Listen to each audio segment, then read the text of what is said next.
Welcome back to the Zendesk Workflows video series. In this video, we are going to go over some common asset management workflows that can be performed with Zendesk.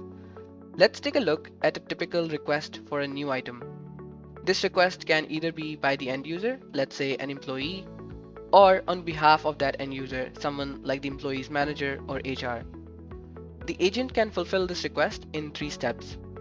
Use search to look up the items, pick and choose the right item, and lastly, assign it to the end user. Now, let's take a look at a sample ticket on Zendesk. In this ticket, a request has been submitted to issue a laptop to the new hire. In the EasyOffice Inventory app, agents can view the profile of the requester along with the assets in their possession. To assign a device, you as an agent can look up available devices using the search bar. You can search by the name or serial number of the device, or perform a filtered search to perhaps look up for a device group that was created specifically for the new hires. Once you find an available asset, link it to this ticket. This would create a record of this ticket under the asset in EasyOffice Inventory. Then you can use the checkout feature to assign this device to Tony. A return date can be specified, or this can be marked as an indefinite checkout.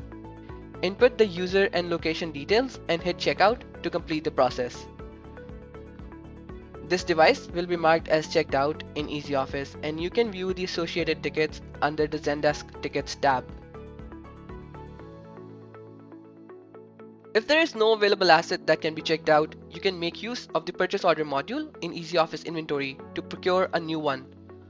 Once the purchase order is complete, the asset is added to EasyOffice and is ready to be checked out to the employee.